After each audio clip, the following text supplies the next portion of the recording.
Thank you for joining us tonight. We're so glad you're here. We really are. My name is Melissa Rosen. I'm the Director of Training and Education at Charlotte. You've joined us for something really very special. You know, June 4th is National Cancer Survivors Day, and tonight we're going to be celebrating. We're going to be celebrating survivors, thrivers, those living with cancer. Listen, when we're diagnosed, our goal is simply to survive. But what happens after that? And tonight's presentation is about beyond surviving.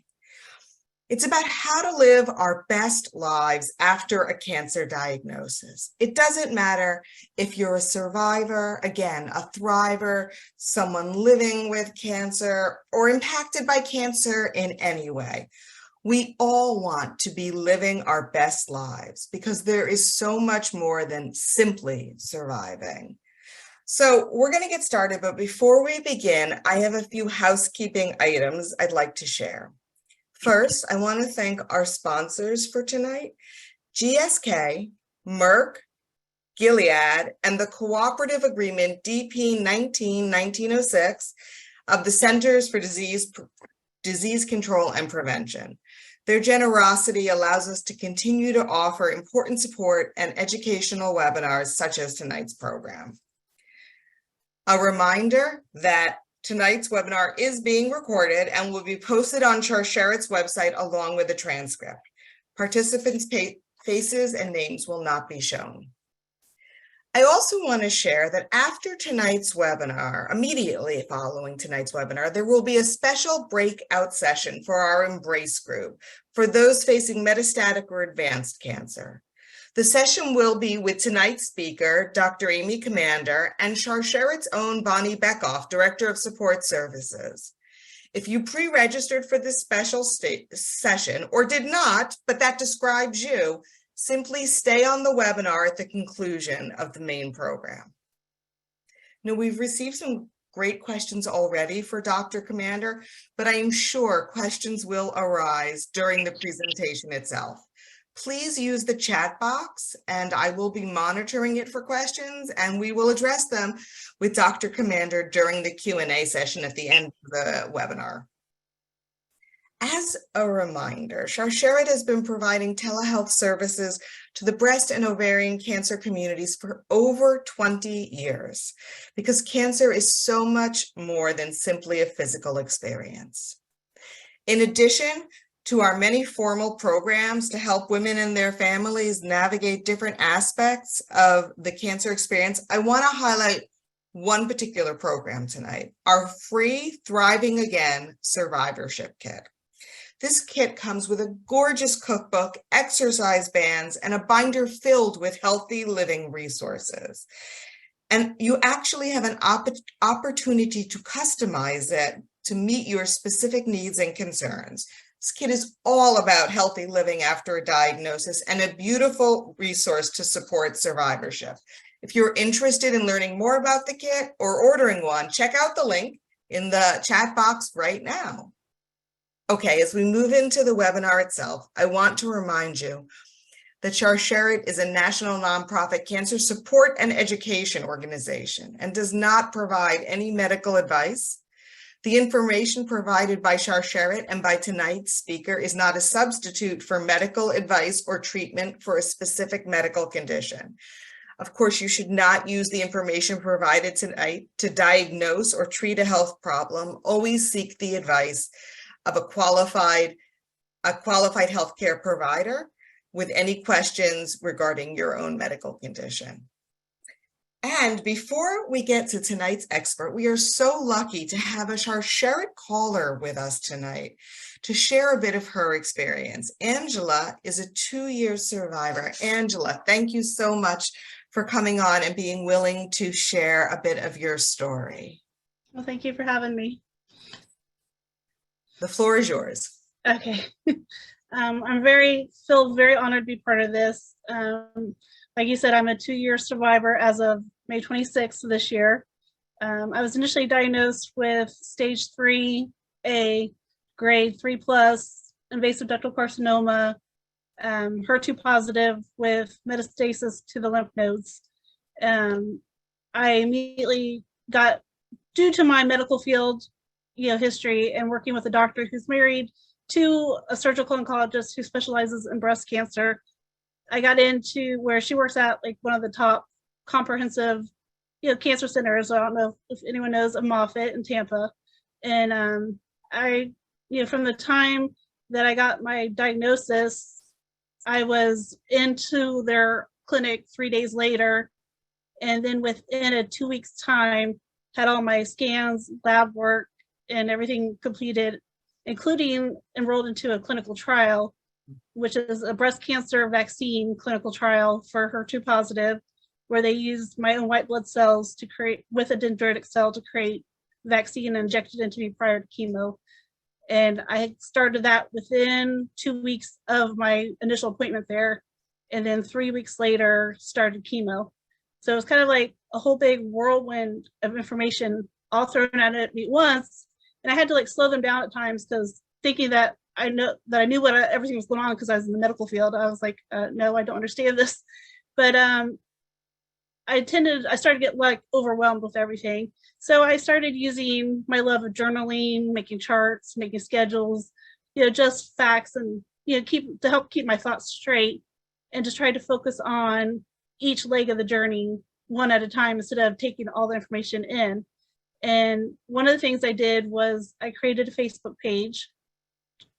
I had a cousin recommend it. That way I didn't have to contact family members individually, but then it became almost therapeutic for myself to get it off my chest, to share it out there. And then now down the road, other ladies, it makes me feel good because other ladies are using it to kind of like where they're starting their journey, to see like my experience and kind of learn from it. And then at the same time, with the whole journaling thing, I started keeping a notebook where I documented each appointment, the date, the time, what it was for, what was said at the appointments, like any recommendations, any notes, or whatever, test results.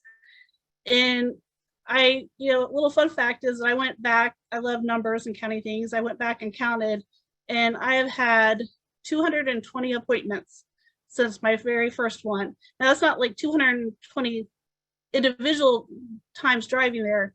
It was like a total of 132, but because a lot of the days were like 3 or 4 appointments in one, it was a total of like 220 appointments from that day one till now. I also started another creative way for me to focus each day at a time is I started taking the Snapchat selfie at the end of each day of appointments. And at my 2-year mark of my first appointment, I took and made a video of them to kind of like show the whole like progression, different phases of how my looks changed throughout the time. And then my friend had recommended collecting my wristbands, which I don't know if you can see behind me, is I started collecting every wristband from every appointment. And at the end of my, basically the end of my active treatment, right before my reconstruction, I created this right here. Some days my ADHD and OCD kind of like got the best of me, about I threw it away, but I'm glad I finished it because it helped me kind of think back about what all I've been through, what I've overcome. At first I got a little sad, but then I was like, now I look at this and I'm like, I'm proud of myself, what I've been through, and so I was very happy with the results of it. And then, I just also started joining Facebook groups of different, like they had some for just like Florida breast cancer, they had some for HER2 positive, even ones for the specific reconstruction I had. And it was just so great to have other women that could relate. You have your support system at home, at work, whatever, but they haven't been through it personally. So like to find these Facebook groups have been such a game changer with your mental outlook of everything. But I still am collecting my wristbands, and here, once I get done with all like any revisions and healing, I am going to create another shadow box art for that. But so those are all the ways that I just help each phase of my journey. I just kind of like study, like focus on one thing at a time, and all that combined with the resources that I've got through Share It especially from Alyssa. It's all helped me. Like I got the Thriving Again kit, the Best Face Forward kit, the Best Face Forward 2.0 program to help like the access the support or the financial assistance for like the nipple tattooing and the microblading, which I still have to set that up. It just most of all like having Alyssa to turn to, just if I needed to send an email, like to get something off my chest, to rant, she knows the craziness of my life. And so just to clarify, Alyssa's your social worker at Charshara. Yes. Yeah. Yes. Okay. And so Charshara's help a lot, just the resources they offer and having someone to talk to, someone to turn to, just when you needed to chat or lift me up. She was like a own little personal cheerleader. Yeah, that's so wonderful. Thank you so much for being willing to share a bit of your experience with us. It's 2 years almost to the day, I realize. So that really is something to celebrate. And for those of you, I don't know if you probably didn't see while you were talking, but so many people commented on the board behind you and things like that. I'm gonna reference your board later on in the webinar, but thank you very much. It was great to hear your story and great to see you looking so well. Well, thank you for having me. Yeah. Okay. We are very, very fortunate to have our speaker with us today, Dr. Amy Commander. Dr. Commander specializes in the care of women with breast cancer. She is the medical director of the Mass General Cancer Center in Waltham, Massachusetts, where she also serves as the Director of Breast Oncology and Cancer Survivorship at the Mass General Cancer Center in Waltham and at Newton Wesley Hospital. Dr. Commander is also an instructor of medicine at the Harvard Medical School. She received her undergraduate degree and a master's degree in neuroscience at Harvard University, and she received her medical degree from Yale University School of Medicine and completed her internal medicine residency training and hematology oncology fellowship training at Beth Israel Deaconess Medical Center and Harvard Medical School. She is board certified in hematology and medical oncology. She's a diplomat of the American Board of Lifestyle Medicine, which you'll hear a great deal more about tonight.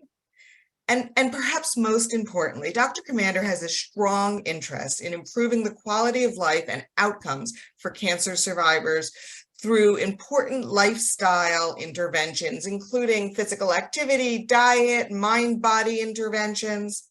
She promotes healthy lifestyles for both those in active treatment as well as in the survivorship phase of care. And she's actually launched Paving the Path to Wellness. It's a 12-week lifestyle medicine-based survivorship program for women with breast cancer. Dr. Commander, thank you for being here. The floor is yours. Thank you so much, Melissa, for that kind introduction. And thank you to you and your entire Charshara team for inviting me to join you tonight. Today is June 1st. The start of a new month, which is always very exciting and full of opportunity. And June happens to be National Cancer Survivors Month, which is really special. And of course, we want to honor cancer survivors and those living with cancer every month of the year. But it's really special that we do actually have a month where we can really dedicate our resources to thinking about the importance of cancer survivorship and the incredible strides that we've made in terms of research and all the other things we do to improve the quality of life and outcome for individuals who have faced a diagnosis of cancer. And I just have to give a shout out before I get started to Angela, who inspired us all with sharing her personal story. I know it takes a lot of courage to get in front of 132 people to share your story when it's very raw and difficult and full of so much emotion. And you just did such a beautiful job. And I really am so grateful that I get to follow you, but it's a hard act to follow. So thank you for doing that. And it was really lovely to see all the incredible comments in the chat as you were speaking.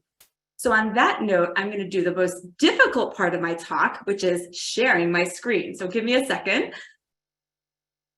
I'm sure many of you can relate. So here we go. We're good, right? So I really did want to prepare a few slides just to introduce this topic, but I am most excited about having a time for Q&A and discussion at the end, because I do recognize I'm on the East Coast. I'm right outside Boston. It's 8:17 p.m. So some of us have had a really long day. And I know, watching a Zoom full of slides may not be your idea of fun. So I definitely want to go through this quickly so then we have time for discussion. But my title, as Melissa stated, is Beyond Surviving: How Tools from Lifestyle Medicine Can Empower Cancer Survivors, Thrivers, and Those Living with Cancer. I thought I would start with a quote that really speaks to me, and I hope many of you like it too. And this is from the brilliant poet Maya Angelou. "My mission in life is not merely to survive, but to thrive, and to do so with some passion, some compassion, some humor, and some style." And I can tell the people on here, many of you definitely fit the bill. So I hope you like Maya Angelou's words as much as I do. So here's a brief outline for tonight's talk. Why is Cancer Survivors Month important? I think we can all answer that. What is this lifestyle medicine business that I see in your title? What is the role of lifestyle medicine for cancer survivors, thrivers, and those living with cancer? And then we'll have some time for Q&A and discussion. So I found this cute little slide about National Cancer Survivors Month, which is the whole month of June. And I tried to find one with all the different color ribbons, that represent all the different types of cancers. And I'm sure there are many more that are not represented here. But the bottom line is, this is really an opportunity for us to come together and celebrate those who have undergone cancer treatment, those who are living in the survivorship phase, those who are living with advanced cancer, hopefully for many years, and also support caregivers, loved ones, family members, recognizing that it really takes a village to support an individual who's going through cancer treatment, as Angela stated so beautifully in her remarks right before me. So I think it's really wonderful that I get to kick off this event. And I want to also share that this figure here is taken from an American Cancer Society publication that really illustrates that the cancer survivor population in our country is really growing. And this is exciting. And one of the major reasons for this, thankfully, is due to the incredible advances in treatment that we're witnessing certainly for breast cancer, uterine cancer, ovarian cancer, many, many other cancers. And it's actually predicted by 2030 that there'll be close to 22 million cancer survivors living in the United States. So this is wonderful, but also a wake-up call to people like me. We need to be doing a better job providing survivorship care to those living beyond their cancer diagnosis. And I also want to give a shout out to Angela, because she mentioned at the beginning of her remarks that she is on a clinical trial. And shout out, because that also takes courage and guts. And why is that important? Our advances in treating cancer are due to individuals like Angela, who join clinical trials to help us advance the science and find better treatments, so we do have more survivors by 2030 and beyond. So just a shout out to trials. For those of you who follow cancer research closely, actually starting tomorrow is the American Society of Clinical Oncology meeting, also known as ASCO, which is in Chicago. And it's when I want to say 30 to 40,000 oncologists come together in Chicago and discuss all the latest research around all different types of cancer. And it's really, really exciting. So if you pay attention to the cancer-related news this weekend, I'm sure there'll be some great developments. So just getting back to this concept of Cancer Survivor Month, I thought I would share a highlight. This publication actually came out in 2005 from the Institute of Medicine. It's called From Cancer Patient to Cancer Survivor: Lost in Transition. And what it was really highlighting is that we know when an individual goes through cancer treatment, it takes such a toll in so many ways. And we really need to think better, certainly as a healthcare community, but thankfully in collaboration with groups like Sharsheret and others, how we can provide the best care to help individuals transition from that active treatment phase to cancer survivor phase. And I'm just going to read part of this. The transition from active treatment to post-treatment care is critical to long-term health. If care is not planned and coordinated, cancer survivors are left without knowledge of their heightened risks and a follow-up plan of action. However, a plan is essential so that routine follow-up visits become opportunities to promote a healthy lifestyle, check for cancer recurrence, and manage lasting effects of the cancer experience. So the message from this publication, written again 18 years ago, is still very relevant to today. And obviously, in the oncology community, we're still striving to find the best way to provide survivorship care to our patients. So how does lifestyle medicine play a role? So I'll tell you, when I was in medical school, internship, residency, fellowship, I had no idea what this term lifestyle medicine was either, okay? And in fact, when I was a breast oncologist back when I first joined the Mass General Cancer Center, I want to say, honestly, 2011, 2012, somewhere in there, I happened to see a flyer. Literally, I saw a flyer in one building, Harvard Medical School is sponsoring this lifestyle medicine conference. And I looked at the agenda, and it looked like topics that were kind of interest to me as hobbies, like the role of a plant-based diet, how to talk to your patient about exercise, like all these topics that were definitely personally of interest to me. But I was like, I don't really learn this stuff in medical school, unfortunately. So I was like, oh, I think I'll go to this conference and just kind of see what it's all about. So I did go to the conference, and it was just really amazing. And I loved learning all the information that was presented, including not just how to give a lecture to people about exercise and nutrition, et cetera, but also how to coach your patients about behavioral change, because we know we can read all the books and hear all the lectures, but making changes in our own behavior, that's the challenging part. And we'll talk a little bit about that tonight. But what is lifestyle medicine? So it is defined as the therapeutic use of evidence-based lifestyle interventions to treat and prevent lifestyle-related diseases in a clinical setting. And what I like about lifestyle medicine is that it empowers individuals or the patient with the knowledge and life skills to make effective behavior changes that address the underlying causes of disease. And certainly this is all so relevant to cancer survivors because, as we discussed in the previous slide, the treatments that individuals go through to treat their cancer, whether that's surgery, chemotherapy, radiation, endocrine therapy, immunotherapy, targeted therapy, these all have numerous side effects and unfortunately can pose risks in terms of long-term health, in terms of cardiovascular health, et cetera. And so we do really need to think about how can we optimize health and well-being from that standpoint and also prevent future chronic diseases. So lifestyle medicine kind of makes it a little simple because there's these 6 pillars that we want to focus on. So, you can take a picture of the slide if you want, because if it's helpful to you, because really, like, what are these 6 pillars? And a lot of them you'll be like, well, that's obvious. But really, if you think about each pillar, how does it relate to you? And how are you potentially doing in terms of that pillar, in terms of your own health? So the first one, obviously, nutrition. And we'll talk a little bit about this in this talk. I'm trying to pack it all in real quick, but nutrition, focusing on more of a whole foods, plant-based approach to eating. I'm not saying you need to be vegan or anything else, but like really predominantly eating lots of fresh fruits and vegetables, whole grains, et cetera. We know that's so healthy for us. The second one is sleep. We know that restorative sleep is so important. And I know sleep disturbance and insomnia, unfortunately, is very prevalent among cancer survivors. And this is an area that some of my colleagues are working hard on. How can we help improve sleep quality? The third one is exercise. We know regular physical activity is so important to optimize health, and we're going to talk about this a little bit more. The fourth one is substance abuse. Certainly, we know that there are dangers to using many substances, including alcohol. Unfortunately, I do talk to my patients all the time about the importance of limiting alcohol consumption or eliminating it altogether. And alcohol is just one example. Tobacco use, vaping, other drugs that we can discuss. Stress management, we know that's an important one. There's really nothing more stressful than a diagnosis of cancer. And therefore, it's important to learn about, coping strategies to address stress. And finally, this last one, which is certainly last but not least, is the importance of healthy relationships and social connection.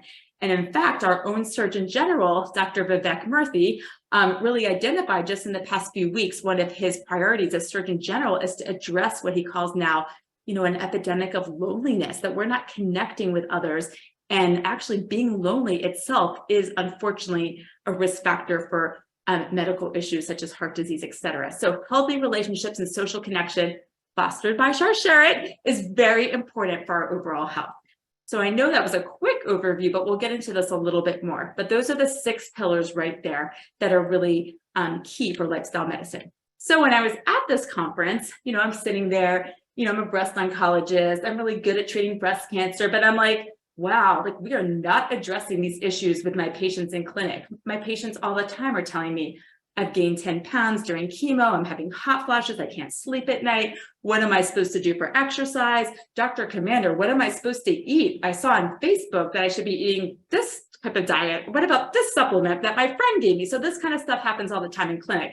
So I was like, I need to start some kind of program to help my patients. So it happened to be at the conference, I met Dr. Beth Frates, and some of you may recognize her name. She's very active on Twitter and other forms of social media. She's actually currently the president of the American College of Lifestyle Medicine. But back then she wasn't. So we met for coffee. And I remember I was like, I'm going to start this program. I'm trying to figure out what I want to do. And then she's like, oh, I just started a program for stroke survivors. So Dr. Frates is a physiatrist. I always pronounce it like that because I think some people are like, physiatrist. I'm like, not psychiatrist, physiatrist. So they're doctors who specialize in helping people optimize movement of their bodies or helping recover after a stroke or other types of injuries. So she started something called the PAVING program for stroke survivors to help those individuals really get back on their feet after a traumatic event like a stroke. So as we'll discuss briefly, she was like, wow, why don't you adapt my program for breast cancer survivors? And that's really what happened. And it took a few years, but I finally got it going. And so here's like a recent flyer. I think we've updated since then about the PAVING program, which is currently at the Mass General Cancer Center, which is really what was the goal to provide education about evidence-based lifestyle interventions in order to help promote health, well-being, and improve outcome, of course, after treatment for breast cancer. And really, my goal is to empower my patients with these tools so that they can really make these changes on their own and feel comfortable doing it. So we started this program actually pre-COVID, in a conference room at the hospital. I ordered dinner from the cafeteria. It was actually healthy. And so we had fun together and, everyone really bonded. And one quick funny story from that first group, when the 12th week ended, I was like so proud of myself, by the way, because I'd never led a group type of program before. We doctors, we're not trained at that stuff. So I was like, I did it. It's over. It's amazing. 12 weeks is done. So I'm like, congratulations, everyone. We're done. And they looked at me and they're like, Dr. Commander, we are not done. So these ladies loved it so much. They formed their own group. They kept meeting. In fact, they continue to meet now on Zoom twice a month. They call themselves the Originals. And yes, they have bonded like this from this PAVING program. So I didn't realize that the most important pillar of lifestyle medicine, social connection and social support, is really what I was providing in that group. Not all the education about the exercise and nutrition, although that's still super important. Okay. So that's been really fun. And we've continued doing this program virtually, obviously, since the pandemic. And I'm debating if I'll keep doing it that way or move again to in-person, but we'll see. But just want to give a quick outline of the program. So this is sort of the outline, how Dr. Frates conceived it many years ago. And she thought about how she wanted to develop this program really with the goal to help people achieve a healthy body, peaceful mind, and joyful heart, as you can see on this wheel. And then the top part, the purple ones, are kind of the action steps. How do we actually get there?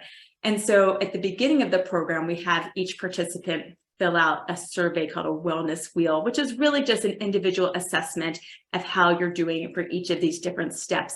And there's no right or wrong answer. I'm sure there's a lot of overachievers on here. We want to get 100 on each one. No one gets 100 on each one, okay? So we're all a work in progress. That's why it's called Paving the Path to Wellness. We're all working at different steps, right? So this is sort of just a general outline of the program, and it is a mnemonic. I'm not sure what happened to the A here, but anyway, you get the idea. So each week we focus on a different topic. So I thought I'd give a brief introduction to these topics. And of course, each of them in itself, we spend, each session's 90 minutes, but I thought I'd give you a little brief intro to what we talk about. So P is for physical activity. And obviously, Melissa noted in her entry, this is something I'm really interested in. I should note, just for all of you to know, with our big ASCO meeting happening this weekend, American Society of Clinical Oncology, one of the key guidelines that was updated a few months ago was that physical activity and exercise counseling should be part of every clinic visit for cancer patients. And that is in the guidelines, black and white. It wasn't really controversial. And I will acknowledge, I'm at the Mass General Cancer Center. I certainly talk to my patients about the importance of physical activity and why it's beneficial. but there really is a lack of resources to help individuals, learn how to be active, especially after going through treatment for cancer. And so this is an area that we all need to work on. I love when Melissa mentioned the survivorship kit with the exercise bands and other tips and tricks, because that's a great way to start exercising at home. And certainly there's many other ways one can learn how to start a physical activity program in a safe way with guidance, of course, from your medical team. But there are real benefits for physical activity for cancer survivors. In fact, there's a whole emerging field called exercise oncology, learning about the science of how exercise is providing this benefit and potentially having, actually fighting the tumor itself, which is really amazing and interesting. So again, this could be a talk in of itself, but I just wanted to give a little highlight and overview. Attitude is the next topic we focus on. And I remember seeing a question in one of the in the chat when Angela was sharing her story. It was from one of the participants who's here tonight, who did say, wow, Angela, so inspired by a story. How did you handle waiting for scan results and dealing with all the uncertainty and wondering about the next steps? And this is all part of attitude, how we face the challenges. And certainly there's nothing more challenging than receiving a cancer diagnosis. And so when we focus on this topic, we really do talk about strategies to help manage fear of recurrence, worry, anxiety. And there are many evidence-based tools that we do discuss in this regard. Variety, I love this slide. This is definitely not what my kitchen looks like, but I wish. So, the concept of variety is the spice of life. So when we're thinking about nutrition and getting more fruits and vegetables into our diet, maybe we can try thinking about that concept of eating the rainbow, all these different colors with so many healthy phytonutrients, et cetera. And maybe not just nutrition, thinking about exercise, maybe trying Zumba, trying chair yoga, just trying things you've never tried before. Attitude, maybe trying different strategies to help manage stress or coping with fears. There's just so many ways we can think about variety in terms of our life, and it can be really fun to think about that. Investigation kind of goes with variety. As a scientist, we think about experiments and subjects and making hypotheses and following the scientific method, but really when it comes to trying things for yourself, you're the subject of your own experiment, an N of 1 if you have a science background. So you do some type of experiment on yourself, like I'm going to try to set my alarm tomorrow for 5:30 a.m. and go to that exercise class, or I'm going to actually buy farro, a grain, and try to make it for dinner tomorrow night. So these are all investigations that we try on ourselves to see what works, what doesn't work, and that's going to be different for each person. So we talk about that in the PAVING program. Nutrition, this is a hot topic. This is, I will say, whenever I've done this program, our participants kind of wish we could do 12 weeks just on nutrition. I'm sure everyone on here agrees. First of all, there's unfortunately a lot of misinformation about nutrition and cancer when one goes online. You have to be really careful about your sources, but we really talk about the importance of following a plant predominant diet and the importance of incorporating fruits and vegetables and whole grains, beans, legumes. We often do an interactive culinary medicine cooking class. I'm fortunate to have some colleagues who are really good at that. Sometimes I get to assist them. I'm not the chef, I'm the assistant.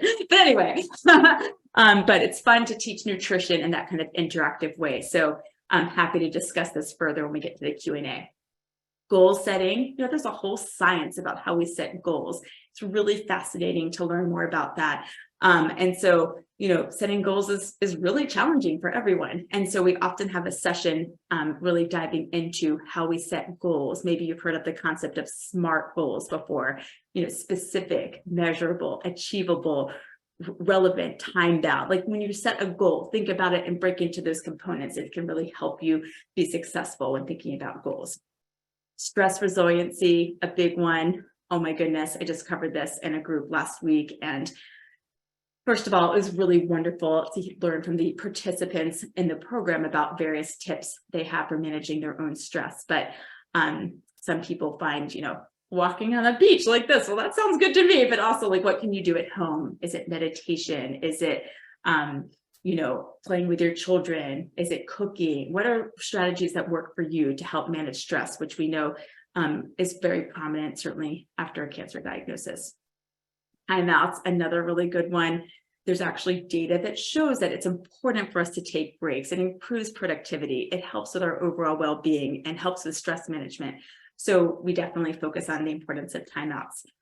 energy. How do you manage your energy? You know, there is a really interesting concept that our social workers share that maybe some of you are familiar with, this concept of the spoon theory metaphor. I don't know, I see Melissa nodding her head. I really loved it. Like, and I'm probably not going to explain it perfectly because I just learned this recently myself, but I think it was a woman who was going through cancer treatment or maybe recovering from another difficult illness. And she would realize her energy was going to be kind of limited over the course of that day. And she thought about it in terms of spoons. I'm going to have this many spoons of energy for my day. How am I going to allocate them? What is the best use of my spoons for the course of this day to help me, you know, do the things that are important to me and prioritize? So again, love that concept. So we really focus on how we manage our energy. I'm getting near the end here, I promise, because I know I'm talking a lot, but sense of purpose, this is always a really interesting discussion. And I love this topic for paving. We know that having a sense of purpose and meaning is actually really important for our health and well-being and longevity. And so, you know, many in our group often have a hard time thinking about this, especially as women. We're often the ones who we take care of our children, we take care of our partner, we're doing so many things for others. And sometimes it's hard to think about, like, what do I want? What is my true sense of purpose and what gives me meaning? And so this is a great topic to focus on. And we often have really great discussions. Sleep. So I mentioned earlier, sleep is a tough one for many of us. And certainly after cancer treatment, when one's dealing with hot flashes, pain, those fears that wake you up in the middle of the night, there's so many things that can go on. And so fortunately, actually, we're covering sleep tomorrow. And I have a psychology colleague who's doing work on studying cognitive behavioral therapy for insomnia, specifically in cancer survivors. And so I'm sure it'll be a great discussion tomorrow. I always learn from him. And then finally, last but definitely not least, the importance of social support. And just the fact that you're all on this Zoom tonight, connecting with each other, learning about this topic and many other topics that Sharsheret offers in this type of community is so important for your overall health. Do not overlook the key support, the key role of social support in terms of health and well-being. And so I just can't say enough about that. And think about those originals, those ladies in my first group. And that's honestly the best gift I think I gave them from this program, is that they have formed these strong bonds, and the other groups have really done that as well. So just sharing a fun slide from last year, because we're about to do this again. I actually have my program funded by philanthropy. I don't charge any of the participants to join. And last year we were still being very COVID conscious about, you know, how we're going to get together and fundraise. So we did a virtual 5K. But as you can see, people did not really want to be virtual. So we met at one participant's home and we made these fun t-shirts, and we did raise money to support a program manager for our program. So that was super fun. And we're actually doing it again on June 11th. This year we have special hats, but I'm not going to show you yet because they're a secret. But we're so excited about that. So and these are my amazing colleagues. You know, doing anything like this takes a team, and I could have like 10 more slides of all the amazing team members who I work with. But the co-authors on the book I'm about to show you, Dr. Beth Brady's right there, and Dr. Michelle Tollefson, who's an OBGYN and lifestyle medicine specialist in Colorado. So they've been really wonderful to collaborate with on this project. I should also mention Dr. Tollefson in the bottom panel there actually is a breast cancer survivor as well. So she has really, you know, certainly, she actually joined my paving program virtually during COVID, and they got really excited about becoming a leader. And that's how we wrote this book together. So seriously, in 2020, when we were all a little less busy, Michelle, Beth, and I were like working together every Friday, and we eventually wrote this workbook. And I'm like really excited about it. So, and it really kind of goes through the paving program in depth. Each topic I just mentioned, we have like a whole chapter on it. And I'm working on another one now, which getting there. I don't have as much time as I did in 2020, but it'll get there eventually. But I'm actually hoping to work on one specifically focused on breast cancer. And so to be determined, we will get that together. But we have a wonderful website with information about the paving program. And I'm really excited to, at some point, extend the reach of the program beyond the Mass General Cancer Center, maybe a little collaboration with Sharsheret at some point, because that would be really special. And so I just wanted to end and leave time for discussion and questions, but I wanted to share this quote. I'm actually a runner. It's one of my hobbies. I'm not that fast, but I love doing it. And Gabe Grunwald, who did not have breast or ovarian cancer or uterine cancer, she had a very different rare type of cancer called adenoid cystic carcinoma. And so she was dealing with that and still trying to keep up her running and competing. And I love this quote from Gabe. Cancer can stop you from doing a lot of things. I'm well aware of that, but I'm more interested in what cancer can't stop me from doing. And here's to finding out. So thank you, Gabe. And I just wanted to thank you all again for letting me join you tonight. And I'm happy to open this up for questions and discussion.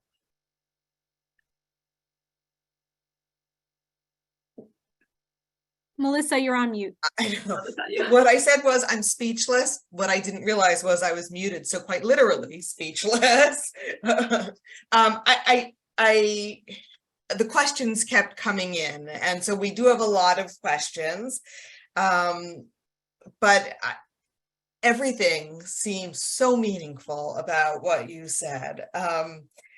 Let me try and start with some more practical, some more general questions and get into the practical. So one of the questions was, can you talk a little bit about the concept of survivorship? When can somebody call themselves a survivor? What does it mean to be a survivor? That's such a great question. And actually, I could have given a talk with all these kinds of definitions. So I'm glad you asked that, because I was trying to make it not too didactic, but it's a great question and one that many of my patients ask me as well. So how does the National Cancer Institute define survivorship? If you Google it, NCI, definition of survivorship, it will say that an individual is considered a survivor at the time of diagnosis of cancer and beyond. That is their definition. But certainly many of you on here might say, I don't really like that term. Does that term apply to me? I don't like the word survivor. And that's why in my title, I use the word thriver, because I actually like that term. Think about Maya Angelou. We're not just going to survive, we're going to thrive. So I just like thinking about that term. But there may be some of you on here who are like, I don't know if that applies to me either. I have advanced breast cancer and I'm on Ibrance and letrozole and I've been on it for 2 years. And that's awesome, but I don't know how long this is going to work. And am I a survivor? Am I a thriver? I feel tired all the time. So there's also another term called metavivor. I don't really like that one either, by the way, but it is a term that's out there really trying to capture individuals living with advanced cancer. I just like the term living with cancer because we know, thankfully, due to advances in treatment, et cetera, that our patients with advanced breast cancer, ovarian cancer, gynecologic cancer, which I think covers most of the population here, thankfully, people are living much longer and many, many years, more than they were even 10 years ago. And therefore, that term living with cancer is what I usually use. But I actually welcome feedback from this group if there's other terms that they've heard that they feel resonates more. So that's a great question, Melissa. Thank you. And if you have a term that resonates with you, term you use, let's put them in the chat. I think that's great. I think they might inspire other people who never felt comfortable with the term warrior. People have given them. Okay. There's more cancer warriors. Okay. So we hear a lot about the phrase survivorship care plan. So how does lifestyle medicine fit into the survivorship care plan that many of us have received as we transitioned out of active treatment? Another great question, and actually came up at a meeting I was at today where, survivorship care plans. And I'm curious if people find this particularly helpful, but it's okay. The idea is a good one.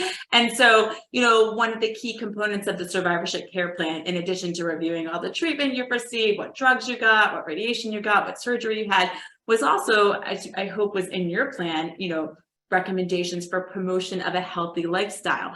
And why is this so important after cancer when you're like, do you know what I went through? Healthy lifestyle? Well, we do know, unfortunately, from many recent studies, and I'm just saying it how it is, what is the #1 cause of death in the United States? Heart disease. Okay, so I know we're all here about cancer and I'm an oncologist, so I'm with you, but heart disease is the #1 cause of death in women too, women and men. So we are all at risk for heart disease in this country, and cancer survivors are at higher risk for heart disease than people who have not had cancer. So let's just get it out there. What are strategies we can use to help lower our risk of heart disease, type 2 diabetes, which is another epidemic in this country, obesity, et cetera? thinking about ways to pursue a healthy lifestyle, even if you've been going through cancer treatment or living with cancer. So these interventions are so important. The reason I like lifestyle medicine is, I mean, a lot of the stuff might be obvious, like, of course we need to sleep better. Of course we need to follow a healthy diet. Of course we need to exercise. But what the field really is trying to do is not just, I mean, I know I just lectured at you, but also really help coach people about how to make these behavioral changes. I want you to feel empowered. I know how to make these changes for myself, what works for me, and what works for Angela, sorry to pick on you again, may be different than what works for, I'm looking at somebody else on there, Betty, okay? So, you know, what works for one person to be different from another. And, you know, we try to work together to meet an individual where she is and to help make those important changes, which are important certainly for the cancer, but also preventing other chronic diseases, like the big one, heart disease. Amazing. Okay, I'm going to switch and go for some more pragmatic questions right now. We'll try and mix them up so that some are easier to answer, some are more intense. So somebody asked, where can I find an exercise oncologist? Oh, I would love to be one when I grow up. So it's a great question. That term is actually, you know, I'm in my dining room. I usually have a stack of books next to me, and there's one I'd love to hold up, but I don't know where it is right now. But it's called Moving Through Cancer by Katie Schmitz, SCHMITZ. So she's actually one of the leaders, I would say, in this field of, quote, exercise oncology. And that book is a great one, Moving Through Cancer, but also she has a website. So, well, there's a website for that book, but also the American College of Sports Medicine has a whole section of their website called the Moving Through Cancer Initiative. And there's some papers on there, which are kind of sciencey for people like me, but you might want to read them too. But there's also some great figures, which give some actual concrete recommendations for how much exercise one should get after cancer treatment. And I mean, I can cite some of that statistics for you as well, but YMCAs are another great resource if you have one in your area. The Live Strong program, which many of you probably have heard of, which came from Lance Armstrong. Anyway, it's a free exercise program at the YMCA. Many of my patients have done it and derived great benefit and met nice people there, other cancer survivors who are trying to get stronger after treatment. So Live Strong, that Moving Through Cancer book, that Moving Through Cancer initiative on the website, part of American College of Sports Medicine. Those are some great places to start, but obviously, and some of the cancer centers may have exercise programs, but I work at Mass General. I'm going to tell you right now, I'd love to start an exercise program, but we actually don't have one in place at the present time. We have physical therapists who are amazing, but you know, you can't necessarily keep working with them forever. So, but it's really important to help explore this field further. And this is something I hope to do as well. Thank you. For that question. A couple of people have mentioned To Unstoppable, which are shared partners with, free monthly challenges, free online classes for different parts of survivorship, recent survivors, long-term survivors, people still in treatment. Moving for Life is also a great program that Sharsheret has partnered with as well. Okay, you mentioned something about exercise and recurrence, and somebody actually said that she heard that if you exercise 150 minutes a week, it can reduce your recurrence risk by 40%. She wants to know if that's true. So in the breast cancer literature, if that's what that individual is referring to, there is data. Okay, it's from like observational studies. It's not a randomized controlled trial like some of us sciencey people like to see that, but we're not going to do that in humans with exercise. Okay, but yes, in observational studies, again, Dr. Schmitz in her book definitely references these studies if you'd like to read about that in more detail. And yes, 150 minutes is sort of what is recommended by the American College of Sports Medicine. And ASCO, I mentioned it's in our guideline of moderate aerobic activity. So what does that mean? So it means like, you know, getting your heart rate up enough, like walking, cycling, jogging, Stairmaster, aerobics, whatever it is that you like to do. You're able to talk to, I could talk to Melissa while I'm doing it. Hi, Melissa, how are you doing today? What'd you make for dinner last night? Okay, so we are getting our heart rate up, but it's moderate aerobic activity. You're not like all out huffing and puffing. That's vigorous aerobic activity, okay? So yes, 150 minutes a week is the goal. That is really hard for a lot of people, but recognize you just have to start somewhere. So that might mean I'm gonna walk to my mailbox, get the mail, and come back. And then in the afternoon, I'm going to walk around my living room 5 times. Like, you just have to start somewhere, but starting small will enable you to get, feel that you can do more. And I love these organizations that you mentioned. I'm definitely going to look them up afterwards, but there's, what, in the follow-up email, we'll send you some organizations that are good for this. right. You know what? Here's a little bit of a deeper one. So for someone who, prior to a diagnosis, really practiced the 6 pillars you're talking about, and yet was diagnosed with cancer, what incentives can you offer to continue to live that way after a diagnosis? That's a great question, and something my patients ask me every single day. I see people who, again, have been doing all of these things perfectly and still get breast cancer or ovarian cancer or whatever kind of cancer they get. And we have to recognize that, as you all know, there are so many things about cancer that we don't understand. Like, why, I have so many patients who are really focused on that. Like, why did this happen to me? And really spend so much mental energy thinking about that. We know that these lifestyle factors account for a certain percentage of cancer risk. We know that genetics accounts for a certain percentage of cancer risk, actually a small percentage, but a small, there is a percentage. So there are many unknown factors that hopefully over the course of the next, we have this new, initiative from our president to kind of fix cancer in the next 50 years. So maybe we're going to figure some of these things out. But first of all, I always tell my patients, do not blame yourself. Dr. Frates always says, no shame, no blame, no guilt. And I like that. No shame, blame, or guilt. We have no idea why most people get cancer. Okay. So it happens. We don't know why. But once you do have that diagnosis, I hope I've made a case. And I didn't show a lot of slides with data. I thought it was too late for all that. I'm happy to do it another time if you'd like. But, doing these interventions, especially exercise, like the person who asked previously, has been shown to reduce risk of recurrence in breast cancer. And certainly we're getting more data in other types of cancer too.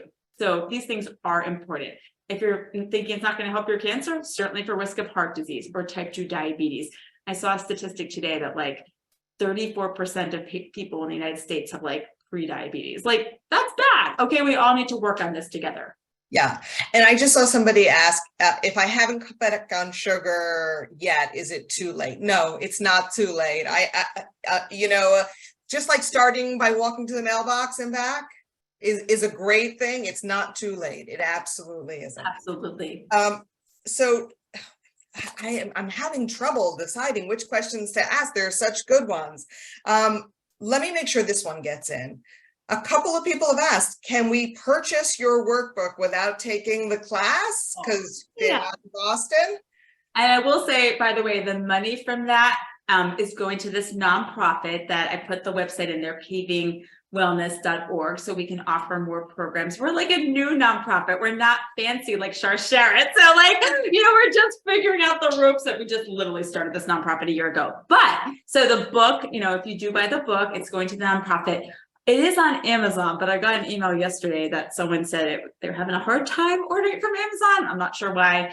Publisher needs to work on that. But there is a website on healthy learning. I can share it with you, Melissa. It's called Healthy Learning. And that's the publisher. His name is Jim. And so it's on his site. There's also it's unavailable currently on Amazon. Yeah, so. Amazon, I know I have a blurry background, but Amazon may give you difficulty, but it's definitely on that Healthy Learning site. Oh, okay, yes. Thank you, Beatrice. We need to work on that. We are going to include that link in next week's follow-up email. We have time for one more question. Let me throw a couple of quick things in that I know I can answer super quickly. Somebody asked about sleeping tips for tamoxifen. On our website, we have a whole webinar by Dr. Ankoli Israel. She's amazing, and you can find the recording and the transcript for that webinar. It's all about insomnia while going through treatment, including aromatase inhibitors and tamoxifen. All right, so the last question I'm going to ask is, we hear that many people have trouble emotionally or maybe even spiritually, surprisingly, once they come away from active treatment as opposed to at the diagnosis. So many, and we know why, they have time to think all of a sudden. So many of the pillars are physical. So it's really easy to say, walk to your mailbox, walk around the block, stop eating Oreos and start eating broccoli, or a little of both even. There's direction there, but what can we do using these lifestyle pillars to address the emotional parts of survivorship? We know reduce stress, but that's such a vague, thing. So can you give us some very practical tips on that? Yeah, such a great question. And obviously it could be its own lecture in and of Yes. itself. All of these topics could be, by the way. Such a great question and a challenging one. And, if I were seeing a patient, like I was today, many of my patients in clinic, like expressing this sentiment to me, which is unfortunately quite prevalent, I would think about some programs I could refer her to. For example, at MGH, I'm fortunate to have some resources. There's something called the Benson Henry Institute for Mind Body Medicine. How cool is that? And they actually have an 8-week program called the Stress Management and Resiliency Program for cancer survivors, which is really 8 weeks dedicated to kind of learning strategies to manage stress, improve resilience, learn meditation techniques, etc. Obviously, that's not for everyone, but some people really benefit from it. I would say in my recent experience, I'm running 2 paving groups right now at MGH. They're both very different, which I can tell you more about later. But the thing that's really been so interesting, even though we're all little boxes on a screen of Zoom like this, is the connection, the vulnerability, the support amongst the women on the screen, which I know, Sharsheret, that's like something you're so strong at, is building this community of support. And I do think like sharing your experience with someone else who gets it, who really gets it, and who listens, is a good listener, and maybe isn't trying to give you all the advice, but just listen and help you share that. I think that does help. And I welcome advice from you, but I think over time, a lot of people do find that those coping strategies, they learn how to improve them over time, whether it's learning from others or through programs that like the one I mentioned, but it is a complicated one. Yeah, thank you for everybody who's offering their suggestions too. I wish we had time for more questions, but I want to thank Dr. Commander for sharing not only your expertise, but clearly your passion. I found your presentation hopeful and empowering, and I hope all of you did too. I want to thank Angela once more, who shared her personal story. As Angela was speaking about her cancer and survivorship experiences, it occurred to me that she was a great advertisement for a webinar we have next week. So I'm going to take the opportunity to promote it now. Thank you, Angela.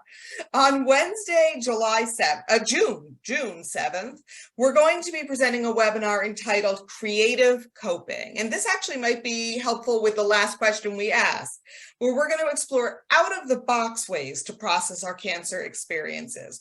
We'll touch on many, many unique opportunities and how they may help. And we're going to take some time to explore 2 specific modalities, writing and meditation, with 2 amazing experts.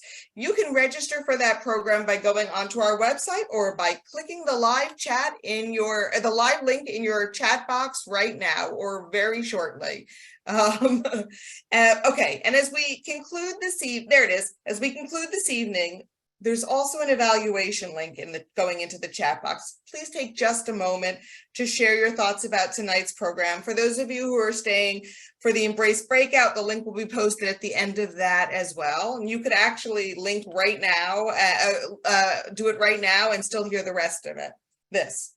Remember that Sharsheret social workers and our genetic counselor are there for you to answer questions, provide support, connect you to resources. And you can reach our team through the contact information in the chat box. And I do want to say that I've been taking notes, and normally when we send out a follow-up e-blast, it's, the transcript, the recording, the video recording, and a link, maybe to a resource or to the evaluation again. but I'm gonna work with Dr. Commander, and we're gonna get a list of resources to help with physical aspects and the emotional aspects. So thank you very much. If you're planning on staying for the Embrace breakout session with Dr. Commander and with Bonnie, please don't go anywhere. But in the meantime, anyone else, thank you again for joining us, and have a wonderful night.